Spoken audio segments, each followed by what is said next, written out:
Gen FM ay walang kinalaman o pananagutan sa anumang opinyon, suhestyon o kuro-kuro na inyong mapapakinggan mula sa tagapagsalita o mga tagapagsalita ng programang ito.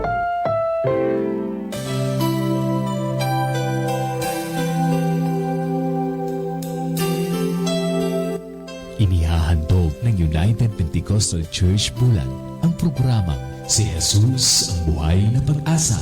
Pakinggan at subaybayan ang mga aral ng Diyos na magdadala sa atin sa katotohanan, espiritual na kalayaan, pag-asa at buhay na walang hanggan. Mapapakinggan tuwing araw ng Lunes hanggang Linggo sa ganap na alas 5 ng umaga dito lamang sa Gen FM, hosted by Pastor Randy Rosari. Si Jesus ang Buhay na Pag-asa. Times of refreshing, here in your presence, no greater blessing than being with you. Oy. Amen. So, purihin ang pangalan ng ating Panginoon kay Sister Rebecca Montemor, kay Sister Beth Angeles. Isang mapagpalang umaga po sa inyong lahat. Kay Sister Evelyn, chapter 5, verse 17, mga kapatid.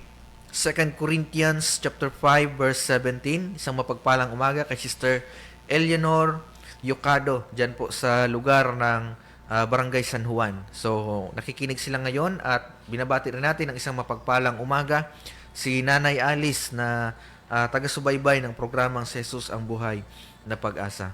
Amen. So, kung kayo po ay mayroong mga banal na kasulatan, mga kapatid, malaya po kayong magsipagbukas dito po sa aklat ng 2 Corinthians chapter 5, verse 17 to 18. Ganito po ang sinasabi ng Biblia, mga kapatid.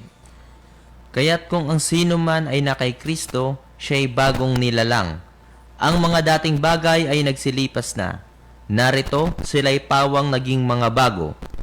Datapwat ang lahat ng mga bagay ay pawang sa Diyos, na pinagkipagkasundo tayo sa Kanya sa pamamagitan ni Kristo, at ibinigay sa amin ang ministeryo sa pagkakasundo. Amen. Kaya't kung ang sino man ay na kay Kristo, siya ay bagong nilalang, ang mga dating bagay ay nagsilipas na. Narito sila'y pawang,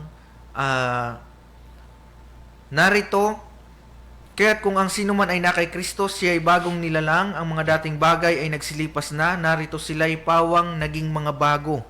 Datapwat ang lahat ng mga bagay ay pawang sa Diyos na pinakipagkasundo tayo sa Kanya rin sa pamamagitan ni Kristo at ibinigay sa amin ang ministeryo sa pagkakasundo. Pagpalain ng Panginoon ang Kanyang banal na salita, mga kapatid.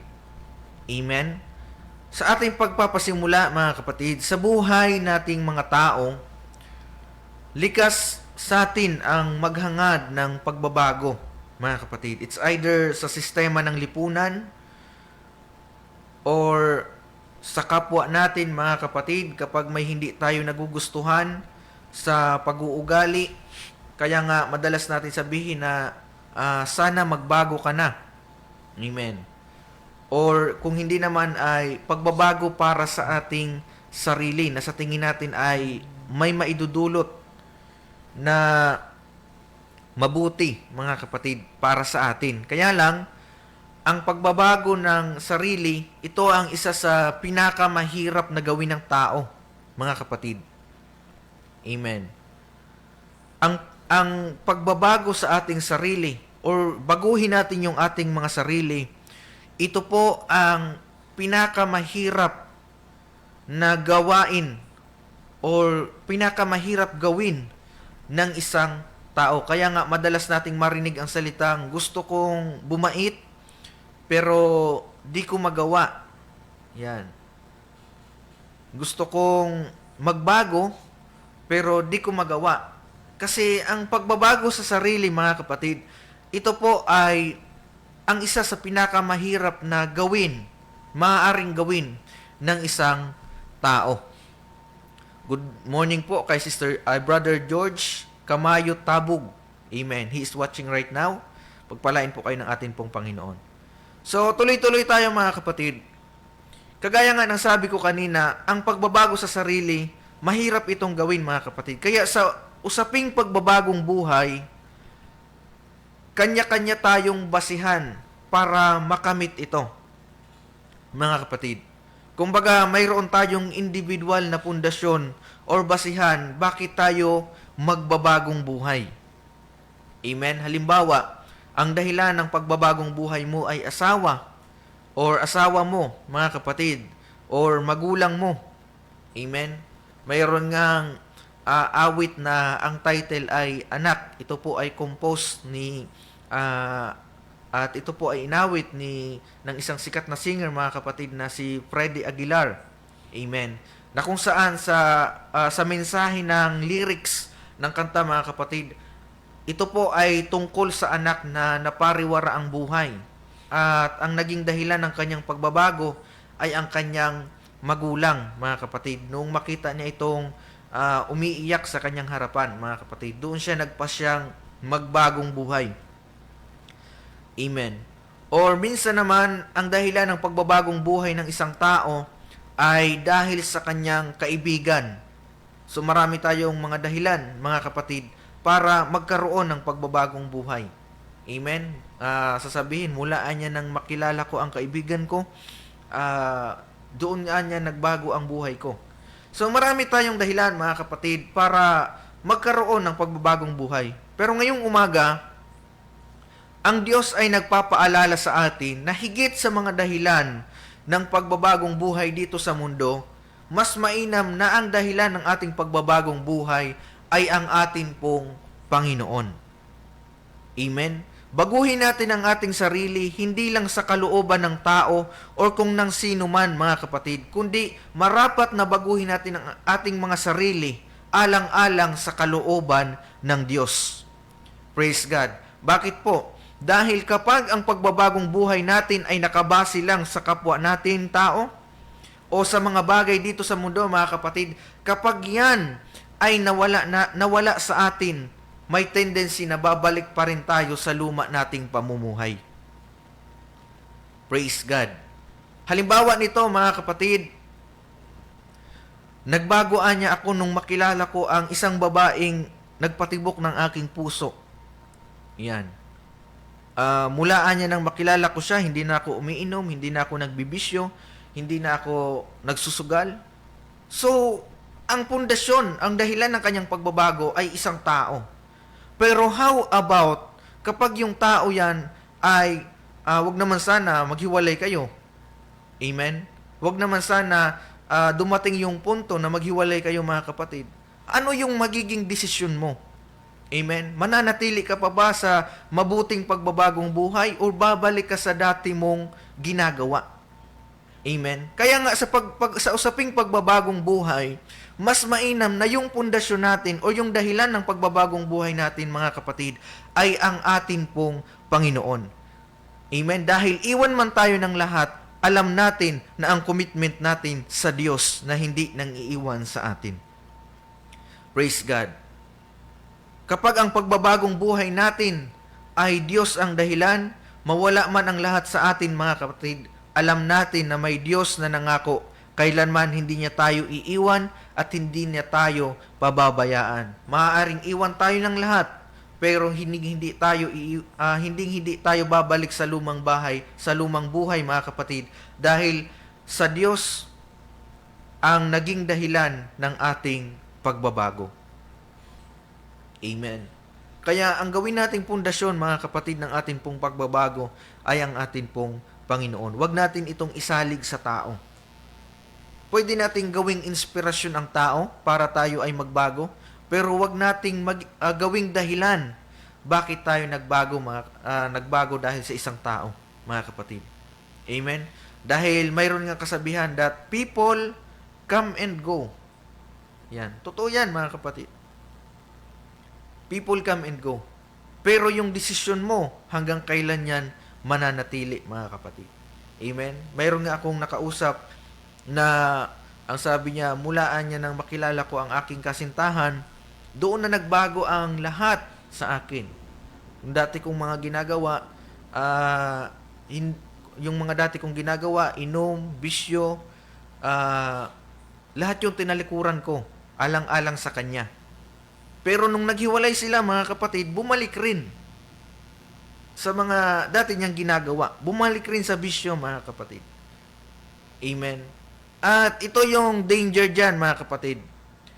Kapag tayo ay naniwala na ang isang tao ay nagbago dahil sa atin, may tendency yan, mga kapatid, na yan po ay hindi totoo.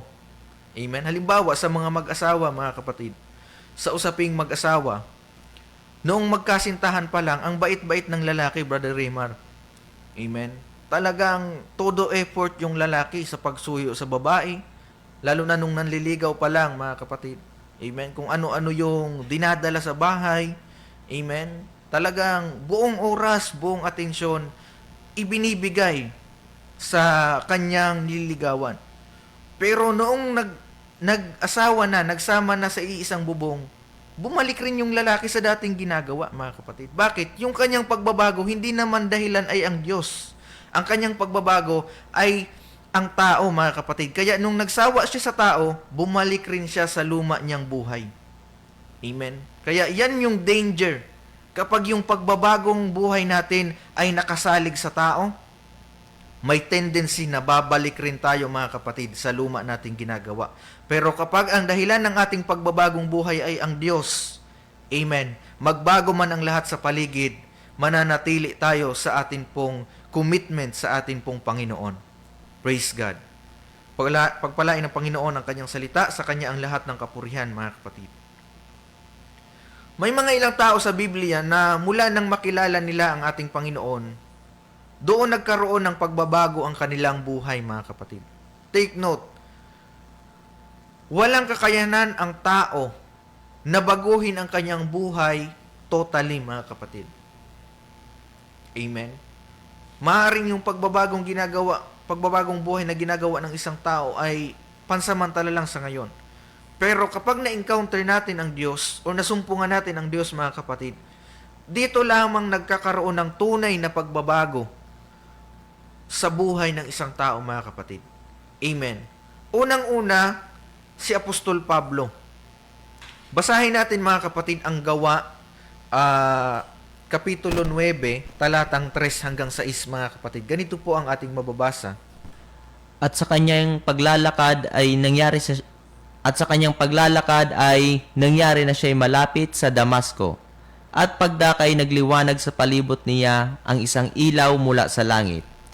At siya'y nasubasob sa lupa at nakarinig ng isang tinig na sa kanya'y nagsasabi, Saulo, Saulo, bakit mo ako pinag-uusig? At sinabi niya, Sino ka baga, Panginoon? At sinabi niya, Ako'y si Jesus na iyong pinag-uusig.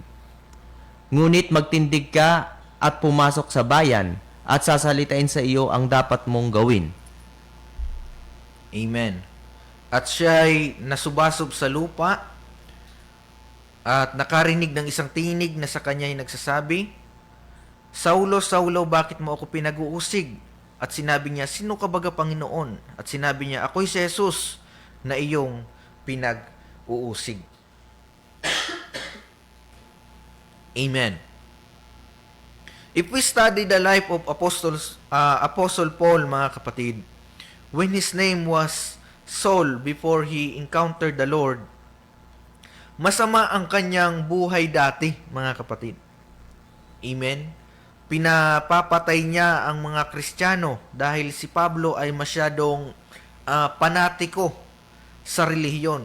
In fact, kung babasahin natin, mga kapatid, ang Acts chapter 9 verse 2, may sulat si Pablo na naglalaman ng otorisasyon na sino mang makasalubong niyang Kristiyano sa daan, mga kapatid, lalaki man ito o babae, ay dadalhing bihag sa Jerusalem. Amen? Ganon kasama si Apostol Pablo dati. Amen? Although, mayroon siyang relihiyon, mga kapatid. Ito yung nakapagtataka kay Apostol Pablo, mga kapatid. before na although siya ay relihiyoso, pero hindi siya takot pumatay, mga kapatid. Kaya patunay lamang ito na hindi ang relihiyon ang nakapagpapabago sa buhay ng isang tao, mga kapatid. Kasi balik-balik sa panahon natin ngayon, mga kapatid, balik-balik naman tayo sa relihiyon, pero palamura pa rin tayo paglabas natin. Amen. Balik-balik tayo sa relihiyon, pero mapanglibak pa rin tayo paglabas natin. Balik-balik naman tayo sa relihiyon, pero chismosa pa rin tayo paglabas natin, mga kapatid. Amen. Kahit si Apostol Paul dati, nung ang pangalan niya pa ay Saulo, relihiyoso rin siya, mga kapatid, pero pumapatay siya ng Kristiyano. Amen. Kaya hindi po garantiya na porkin may relihiyon tayo, ay kaya na tayo nitong baguhin, mga kapatid. Amen? Kahit balik-balik tayo sa relihiyon, hanggat hindi natin isinusuko ang buhay natin sa ating Panginoon, ang relihiyon po ay titulo lamang ng isang tao. Wala pong relihiyon na kayang magbago ng buhay ng isang tao, mga kapatid. At sa panahon natin ngayon, maraming tao ang mga relihiyoso din, pero alipin ng bisyo, alipin ng pambababae, mga kapatid, alipin ng kalayawan ng sanlibutan, na alipin ng kung ano-ano pa man, mga kapatid, na labag sa kalooban ng ating pong Panginoon. Kaya hindi po garantiya na may relihiyon tayo ay babaguhin tayo nito. Minsan may mga nakakausap tayo na pag niyayaya natin magsimba, ang sasabihin, may relihiyon na anya ako. Pag niyaya nating maglingkod sa ating Panginoon, may relihiyon na anya ako. Pero hindi po garantiya na ang relihiyon ang makapagpapabago sa buhay ng isang tao, mga kapatid. Ang makapagpapabago lamang po sa tao ay kapag nasumpungan niya ang tunay na paglilingkod sa atin pong Panginoong Hesukristo. Kaya nang si Apostol Pablo ay nasumpungan ng atin pong Panginoon, doon nagbago ang kanyang buhay na mula sa pagiging taga-usig ng mga mananampalataya sa Biblia, mga kapatid, ay siya na ang inuusig dahil sa pangangaral ng salita po ng atin pong Panginoon. Amen? Si Apostol Pablo ay isang magandang halimbawa na mula nang makilala niya ang ating Panginoon, doon nagkaroon ng pagbabago sa kanya pong buhay. Amen? At yan po ang nais rating ng Biblia, ng salita ng Diyos ngayong umaga, mga kapatid, na kahit gaano man natin relihiyoso, mga kapatid, hindi po tayo babaguhin ng relihiyon.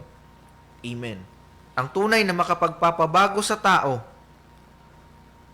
ay kung tayo ay masusumpungan natin ang tunay na paglilingkod at kung masusumpungan natin ang atin pong Panginoong Hesus. Purihin ang Diyos, mga kapatid. Amen.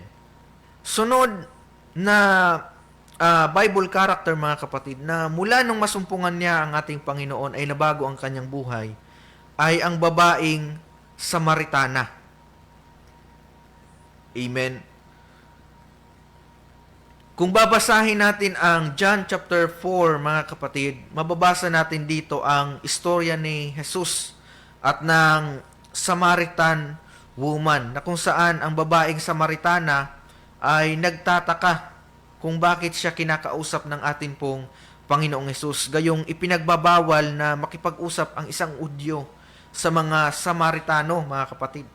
Amen? Sapagkat sila po ay hindi pure-blooded Jews. Kumbaga, may halo na yung kanilang lahi, mga kapatid, ng ibang lahi. And then, itong Samaritan woman, mayroon siyang issue sa kanya pong buhay, mga kapatid. Mayroon siyang issue sa kanyang sarili na nagkaroon siya ng 5 asawa at ang kasalukuyan niyang kinakasama ay hindi niya asawa, mga kapatid. Ibig sabihin, ito yung pang-anim at hindi sila kasal, mga kapatid. Amen. Nagkaroon na siya ng 5 karelasyon at yung pang-anim hindi pa sila kasal, mga kapatid. Amen. Pero nung masumpungan niya si Jesus, dito nagkaroon ng pagbabago sa kanyang buhay. na after ng kanilang pag-uusap, mga kapatid, kung babasahin natin yung John chapter 4, mga kapatid, amen, makikita natin kung gaano binago ng Panginoon ang buhay ng Samaritana, mga kapatid, nang masumpungan niya si Kristo. Amen. Ipinamalita niya ito sa Samaria, mga kapatid, na nasumpungan niya si Jesus na siya ang Kristo at tagapagligtas ng sanlibutan. At marami sa kanya ang naniwala at nanampalataya, mga kapatid, sa Panginoong Hesus. Alam niyo, mga kapatid, kahit gaano kasama ng isyo ng tao sa buhay niya, mga kapatid, pero kung masusumpungan niya ang tamang paglilingkod, pwede kang gamitin ng Diyos para ipahayag sa mga tao, mga kapatid, ang kanyang banal na salita at kabutihang ginawa, mga kapatid. Unang-una sa buhay mo, mga kapatid, at sa buhay ng iba. Ang kailangan lang natin ay magsuko ng buhay po sa atin pong Panginoon. Amen? Kahit gaano kasama ng buhay natin before, kapag nasumpungan natin ang ating Panginoon, mga kapatid, pwede niya tayong gamitin para ipahayag ang kanyang banal na salita. Kung tayo ay magsusuko ng buhay ng buong puso, mga kapatid. Kagaya ni Apostol Pablo, talagang napakasamang tao ni Apostol Pablo before, mga kapatid. Amen? Isa siya sa mga nagpapatay sa mga alagad ng ating Panginoong Hesus, mga kapatid. Pero nung nasumpungan niya si Jesus, doon nagkaroon ng tunay na pagbabagong buhay, mga kapatid, kay Apostol Pablo. Na mula sa pagiging taga-usig, siya na yung inuusig dahil sa pangangaral ng salita ng atin pong Panginoon. Purihin ang Diyos, mga kapatid. Amen. Matthew chapter 7 verse 24, verse 27, Matthew chapter 7 verse 24 up to 27, mga kapatid. Ganito po ang sinasabi ng banal na kasulatan. Kaya't ang bawat dumirinig ng aking mga salitang ito at ginaganap ay matutulad sa isang taong matalino na itinayo ang kanyang bahay sa ibabaw ng bato. At lumagpak ang ulan at bumaha at humihip ang mga hangin at hinampas ang mga bahay na yaon at hindi nabagsak sapagkat natatayo sa ibabaw ng bato. At ang bawat dumirinig ng aking mga salitang ito at hindi ginaganap ay matutulad sa isang taong mangmang na itinayo ang kanyang bahay sa buhanginan at lumagpak ang ulan at bumaha at humihip ang mga hangin at hinampas ang mga bahay na yaon at nabagsak at kakilakilabot ang kanyang pagkabagsak. Amen. Matthew chapter 7 verse 24 to 27, kaya't ang bawat dumirinig ng aking mga salitang ito at ginaganap, mga kapatid, hindi lang dapat pinapakinggan kundi ginaganap, ay matutulad sa isang taong matalino. So matalino pala, mga kapatid, yung taong nakikinig at gumaganap ng mga salitang ito, mga kapatid. Itinuturing sila ng Panginoon na matalino, na itinayo ang kanyang bahay sa ibabaw ng bato, at lumagpak ang ulan at bumaha, at umihip ang hangin, ang mga hangin, at hinampas ang bahay na yaon at hindi nabagsak, sapagkat natatayo sa ibabaw ng bato. At ang bawat dumirinig ng aking mga salitang ito at hindi ginaganap ay matutulad sa isang taong mangmang na itinayo ang kanyang bahay sa buhanginan, at lumagpak ang ulan at bumaha, at humihip ang mga hangin at hinampas ang mga bahay na yaon at nabagsak, at kakilakilabot ang kanyang pagkabagsak. So, dapat si Jesus ang maging pundasyon kung nais nating magbagong buhay. Amen? Kung nais nating magkaroon ng pagbabagong buhay, mga kapatid, dapat si Jesus ang maging dahilan nito. Kung nais nating magkaroon ng tunay na pagbabagong buhay. Dahil kagaya ng bato, mga kapatid, kahit gaano man ang mga pag-uusig na dumating, as long na si Jesus ang dahilan, bakit tayo magbabagong buhay, mananatili tayong nakatayo sa ating desisyon. Hindi tayo madadala, mga kapatid, sa mga kantsaw, kasi kapag ang tao ay nagbagong buhay, amen, halimbawa, sugarol ka dati, babaero ka dati, sabungero ka dati, lahat ng bisyo nasa sayo, tapos bigla kang magbagong buhay, ang mga tao sa paligid mo na dati mong kabadi-badi sa mga paggawa ng mga bagay na hindi kalooban ng Diyos, hindi matutuwa sa iyo, mga kapatid. Puro kantsaw. Amen. Madalas yung kantsaw niyan, Brother Raymar, lalampas ka na sa langit. Pero kung tutuusin, wala namang taong lumampas sa langit, mga kapatid. Amen. Lahat tayo ay nagkulang at hindi umabot sa kaluwalhatian ng Diyos. Amen. Pero kapag ang ating pagbabagong buhay ay si Jesus ang pundasyon at si Jesus ang naging dahilan, mga kapatid, kahit gaano mang pag-uusig, kahit gaano man tayo pagtawanan, mga kapatid, ng mga tao sa paligid, kahit gaano man ang gawin nilang pag-aalipusta sa atin, mga kapatid, kahit kailanman, mga kapatid, hindi tayo iiwan ng ating Panginoon. Amen. At kapag si Jesus ang naging pundasyon natin, gaano mang pag-aalipusta ang gawin sa atin, mga kapatid, hindi tayo madadala. Amen. Bakit? Matibay yung ating dahilan bakit tayo nagbagong buhay. Amen.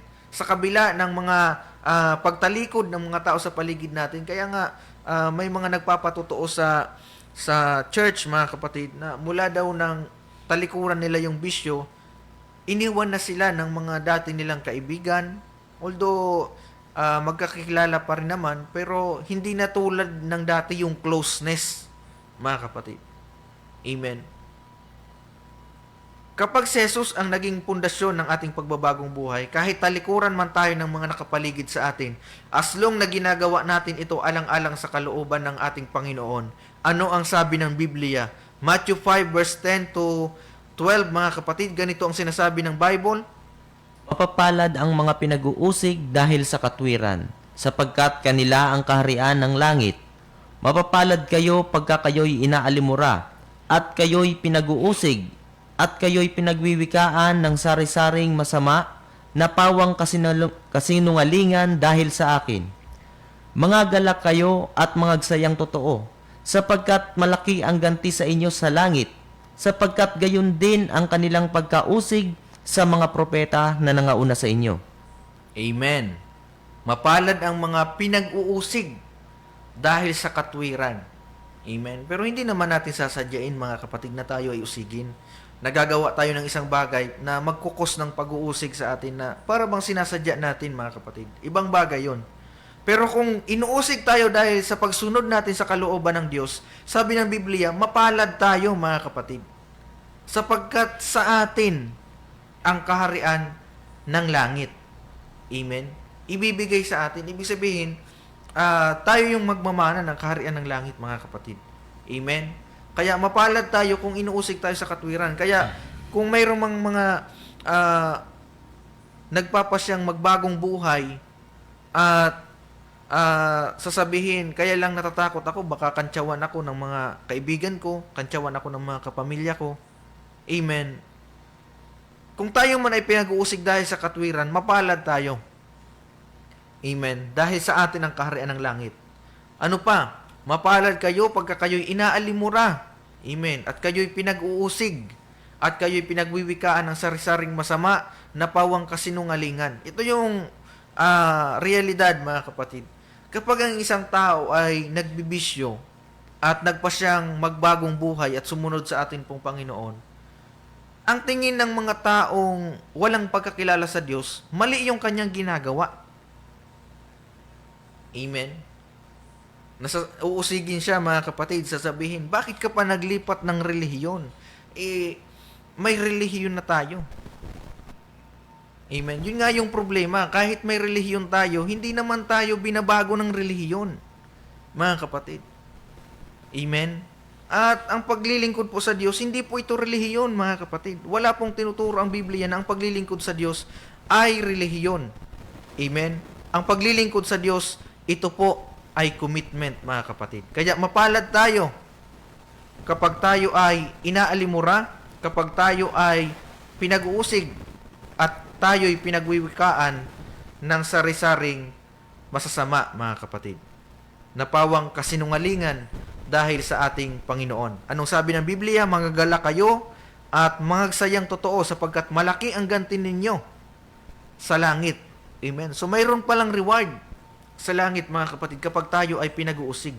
Sapagkat malaki ang ganti sa inyo sa langit, sapagkat gayon din ang kanilang pagkausig sa mga propeta na nangauna sa atin. O mayroon na palang nauna sa atin usigin, mga kapatid. Yung mga naunang naglingkod sa atin pong Panginoon.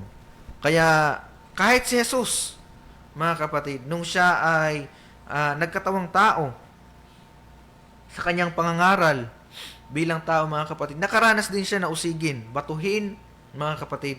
Pero anong sabi ni Jesus Christ, mga kapatid, sa mga alagad? Be of good cheer, I have overcome the world. So bago natin pagdaanan, pinagtagumpayan na yan ng atin pong Panginoon. So gawin natin ang pagbabagong buhay hindi sa tao, kundi para sa Panginoon. Because great is our reward in heaven, mga kapatid. Purihin ang pangalan ng atin pong Panginoon. Isang mapagpalang umaga kay Brother Felipe Iscresa. Amen. So, Philippians chapter 3 verse 13, mga kapatid, ganito po ang sinasabi ng Biblia. Mga kapatid, hindi ko pa inaaring inabot, datapot isang bagay ang ginagawa ko, na nililimot ang mga bagay na nasa likuran at tinutungo ang mga bagay na hinaharap. Amen. Mga kapatid, hindi ko pa inaaring inabot, datapot isang bagay ang ginagawa ko, sabi ni Apostol Pablo, mga kapatid, na nililimot ang mga bagay na nasa likuran at tinutungo ang mga bagay na hinaharap. Amen. Hindi masasabing na nagbago na ang isang tao kung may mga beses na tumitikim-tikim pa rin siya ng mga dati niyang ginagawa, mga kapatid. Amen. Tumitikim-tikim pa rin siya ng bisyo, sugal o anumang mga bagay na nasa mundo, mga kapatid. Amen. Na hindi kalooban ng atin pong Panginoon. In short, sumasideline pa tayo sa mga dating gawa na tinalikuran na natin. Hindi totoong pagbabago yon, mga kapatid. Dahil kung patuloy pa rin natin gagawin ang mga bagay na tinalikuran na natin, amen, sigurado, hindi magtatagal, babalik at babalik pa rin tayo doon.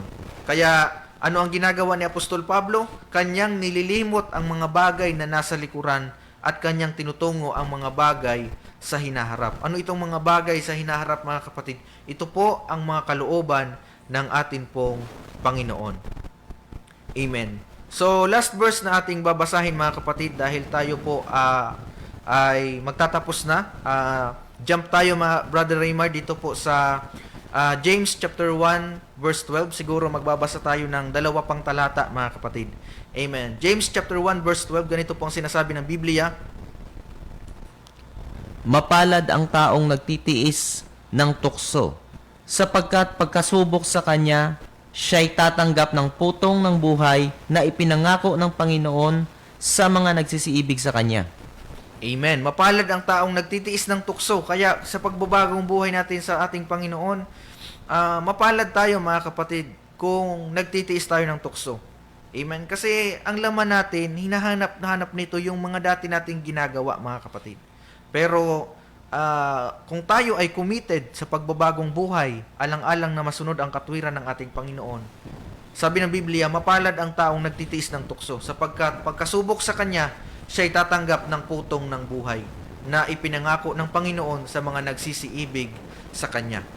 Last verse na ating babasahin, Colossians chapter 3 verse 17, mga kapatid, ganito pong sinasabi ng Biblia. At anumang inyong ginagawa sa salita o sa gawa, gawin ninyong lahat sa pangalan ng Panginoong Hesus, na nagpapasalamat kayo sa Diyos sa pamamagitan niya. Amen. At anumang inyong ginagawa sa salita man o sa gawa, gawin ninyong lahat sa pangalan ng ating Panginoon, na nagpapasalamat kayo sa Diyos sa pamamagitan niya. Amen. Kapag ang tao ay nagbagong buhay dahil sa Diyos, wala siyang ibang papasalamatan kundi ang Diyos, mga kapatid. Pero kapag ang tao ay nagbagong buhay dahil sa kapwa-tao, wala siyang ibang papasalamatan kundi yung kanyang kapwa-tao, mga kapatid. Amen? Nasasabihin, salamat Anya at nakilala kita. Dahil sa iyo nabago ang lahat. Yung mga matatamis na salita, mga kapatid. Mapangbolang mga salita. Pero kapag kayo ay nagsama na, amen, bugbog sarado ka naman, mga kapatid. Amen? Kumbaga, lahat ng pangako napapako. Kaya sa pagbabagong buhay, sabi ng Biblia, anumang ating gawin, gawin natin ito sa pangalan ng ating Panginoon. Gawin natin ang pagbabagong buhay, mga kapatid, alang-alang sa Diyos. Amen? Dahil magbago man ang lahat sa paligid natin, mayroong Diyos na hinding nababago sa bawat isa sa atin, mga kapatid. Amen. So, purihin ang pangalan ng ating pong Panginoon. At yan lamang po ang aming maipaglilingkod sa umagang ito. Naway kayo po ay napagpala ng mga salita po ng ating pong Panginoon. Amen. At sa ating pagtatapos, mga kapatid, tayo po ay manalangin sa ating pong Panginoon. Dakilang Diyos na makapangyarihan sa lahat, salamat po sa mga salita na aming tinalakay.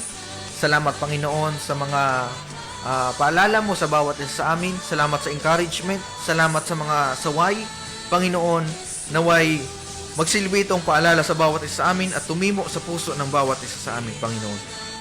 Dalangin namin na may mga taong handang sumunod sa iyo, Panginoon. Sino mang nag-aalinlangan para masunod ang kalooban mo, bigyan mo sila ng lakas ng loob, Panginoon, na manindigan sa katwiran mo, Panginoon. At sino mang tao, Panginoon, na tumalikod sa paglilingkod sa iyo, bigyan mo sila ng lakas ng loob na manumbalik sa iyo, Panginoon. Alam namin na ang dahilan ng kanilang hindi pagbalik sa iyo, Panginoon, ay isa rito ay ang hiya, Panginoon. Pero sa pangalan mo, Jesus, alam namin na hindi mo kalooban ng bawat isa sa amin ay mapahamak. Kaya dalangin namin na sa pamamagitan ng salitang ito ay nagsilbing encouragement sa bawat nakinig, Panginoon. Na kung mayroon mang taong gustong magbagong buhay, naway magsilbing motivation ang pangangaral ng salitang ito, Panginoon. Na walang ibang pundasyon sa pagbabagong buhay kundi ikaw lamang, Panginoong Jesus. Dalangin namin na patuloy mong pagpalain ang himpilang ito, 100.7 New Gen FM, na palaging nagiging kasangkapan mo sa pangangaral ng iyong banal na salita. Dalangin rin namin, Panginoon, ang bawat isang nakinig, pagpalain mo po sila, sino mang nakakaranas ng karamdaman, magbigay ka po ng kagalingan, sino mang nakakaranas, Panginoon, ng mga discouragement, Panginoon, ikaw ang Diyos na magbigay ng pagpapaunawa at comfort sa bawat isa, Panginoon. Purihin ka, O Diyos, tinitiwala namin sa iyo ang aming mga buhay, at ikaw ang mahayag sa umagang ito, Panginoon. Purihin ka in Jesus' name. Amen and Amen. So, yan lamang po, mga kapatid, ang aming maipaglilingkod sa umagang ito. Naway kayo po ay napagpala ng mga salita po ng ating Panginoon. Muli, ipinag-aanyaya namin, mga kapatid, na sa darating pong First Sunday, magsama-sama po tayo na magpuri at sumamba sa ating pong Panginoon. Amen. Kung mayroon po kayong desire na sumunod sa kalooban ng ating Panginoon, mga kapatid, amen. Magsama-sama tayo na maglingkod sa ating po Panginoon. Ngayong pong First Sunday, August 4, mga kapatid, sa lugar po ng Barangay Iquirino, alas 8 ng umaga. Amen. Purihin natin ang Diyos ng magkakasama, mga kapatid. At para ma-witness ninyo ang isang tunay na apostolikong pagsamba, mga kapatid. Kung matagal na kayo naghahanap ng kasagutan, bakit hindi nyo subukan, mga kapatid, na dumalo sa amin pong gawain. Amen. So, purihin ang Diyos, at sa pangalan po ng aming pastor, Pastor Randy Rosare, kami pong inyong nakasama, Brother Angelo, kasama po sa Bible reading, si Brother Raymar, at nagpapasalamat rin tayo sa technical side, at sa himpilan ng New Gen FM, mga kapatid. Amen. So, yan lamang po, lagi po nating tandaan, sa panahon na tayo nawawalan ng pag-asa, si Jesus lamang po ang ating buhay na pag-asa. God bless us all.